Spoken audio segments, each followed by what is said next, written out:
Hello, I'm Dr. Dondee Nettles, and I'm going to answer some more questions about the amazingness that is MB Core and MB Enhance, the world's first activating GLP-1 hormone restorer. So, we're going to talk about restoration or restoring your normal, healthy relationship with food.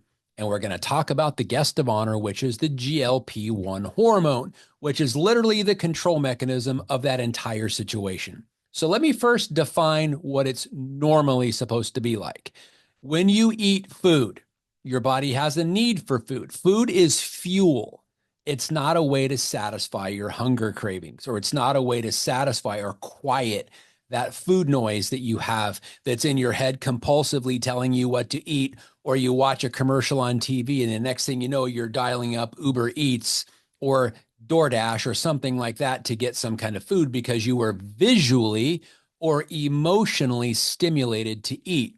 You should never be visually or emotionally stimulated to eat. You should be dietarily or nutritionally stimulated to eat. Well, what does that mean? When your blood sugar is low, in other words, your muscles, which need glucose, it's the fuel for your muscles and everything else in your body. When that gets low, you get hungry. And when you get hungry, you eat. And when you eat, your stomach stretches. And when your stomach stretches, it sends a signal to the L cells of your intestines, basically and chemically saying, hey, we got some food coming your way. Get ready for it. And the intestines are like, okay, we got some food coming. So, hey, pancreas, give us some insulin because we're going to need to break down this food into glucose so we can satisfy all the cells of our body.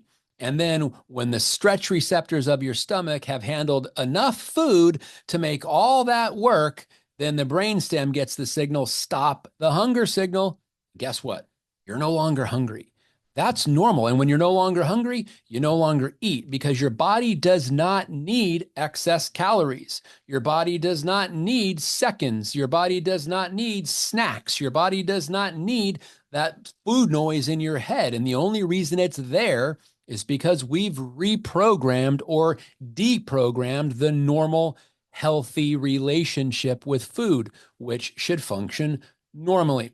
Which the whole reason why these GLP-1 agonists like semaglutide and liraglutide and all of the other things like it, I'm not going to mention the names, you know what they are, or whether it's diabetes, type 2 diabetes, or pre-diabetes, or obesity, or being overweight, whatever the reason this prescription is given, it's not, and I repeat, it is not to activate your GLP-1 hormone. And it is not to restore your normal relationship with food.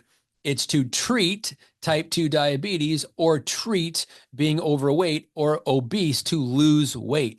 That's the problem. It's focusing on the symptom, not focusing on the cause, which is the breakdown of the GLP-1 hormone, which breaks down your relationship with food, which is why we end up with excess pounds, type 2 diabetes, and obesity.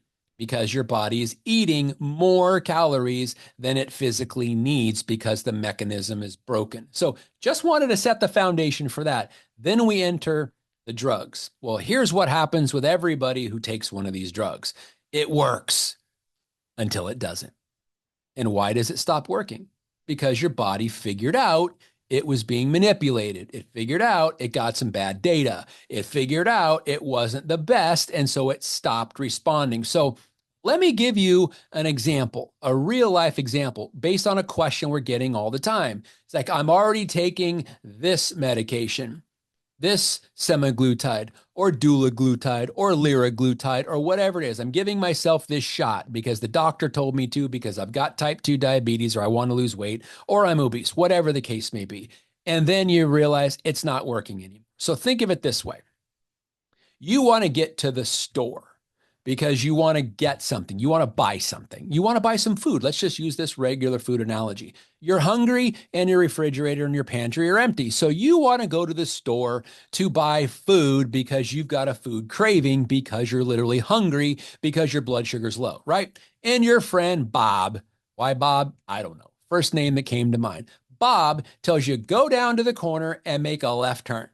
And then you're going to go up 3 stoplights. And then at that street, you make a right turn. And then you're going to go for 5 miles. And then at 5 miles, you're going to make a left into the parking lot. And there's the store.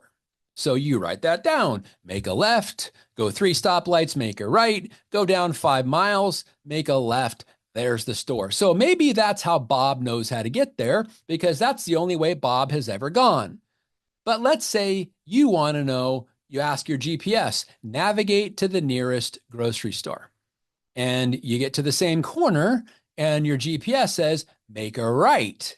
You're like, well, wait a second. I got Bob's directions that say make a left, and now GPS is telling me to make a right. Well, what's the difference between Bob's directions and GPS? You know what GPS stands for? Global Positioning System. When you take an aerial view and you look at all of the roads and all of the constructions, GPS, the whole goal is to get you there as quick as possible. As quick and efficient as possible. Now, maybe Bob gave you directions that are going to get you to the store, but maybe it's the only way Bob knows how to go, and it's not the quickest way. Well, can you go the quickest way and not the quickest way at the same time? Well, it all depends. Is it the same thing? So imagine you're looking at Bob's directions. You get up to the corner. It says in Bob's directions say make a left, but GPS is telling you to go to the right. What do? You get confused. That's what happens. And what happens when you're confused?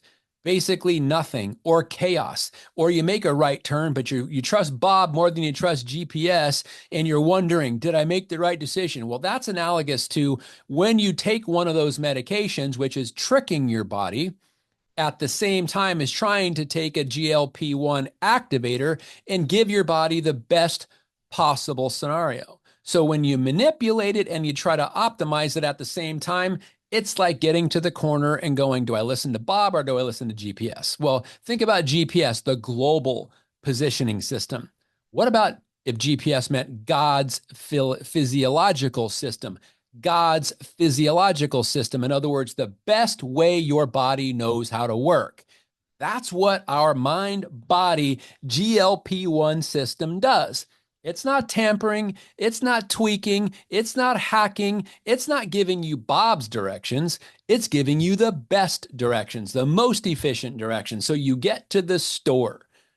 Okay, do you get that? You can't follow bad advice and good advice at the same time. So why would you want to take the GLP-1 agonist and the GLP-1 activator at the same time?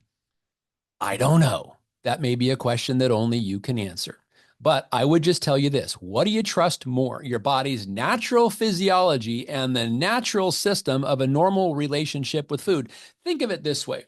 There's no such thing. If you have a normal relationship with food, and when your body has all the calories it needs and the hunger shuts off, the only way that you turn that into the wrong way is to follow Bob's directions or someone else's advice. Or you eat when you're not hungry. You eat when you're visually stimulated. You eat because someone else is eating. You eat because you like the taste of the food, even though your stomach is saying no more.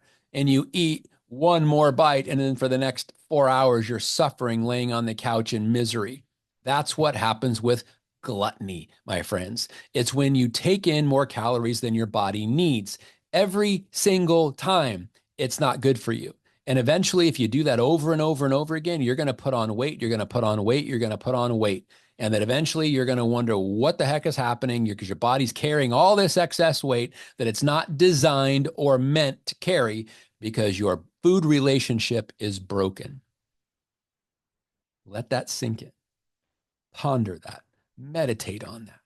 That's what happens when we go against our natural biology. Now, does Bob still have directions? Or does Dr. Bob? Can Dr. Bob write you a prescription of something that's going to help you lose weight? Can Dr. Bob write you a prescription that may take you out of the diabetes range into normal blood sugar? Sure. But eventually, Dr. Bob's prescription is going to run out, because your body's going to stop reacting to it because it's been hacked the whole time. And none of those prescriptions, whether it's Dr. Bob or Dr. Roberta or any other doctor or Dr. Google advice that you're following, it's not GPS. God's physiological system. It is Bob's directions. And I wouldn't advise you to follow them long term because you may get to the store, but you may have wasted a lot of time that you cannot recover. So let's just focus on the normal relationship with food and how the whole GLP-1 hormone works. And that is maximizing the gut-brain axis, maximizing your relationship with food. So you have no food noise. You have no snacking tendencies. You eat until you're done eating, and you're done eating when you're full, and you're full when your body has enough calories to do what it needs to do to keep you alive and thriving. Anything else is just waste. So don't take Bob's advice on something like this. Follow your GPS, your God's physiological system, which is what this is in a bottle. Have a wonderful day. Take care. God bless. I hope that makes sense. Share this if it does. Take care.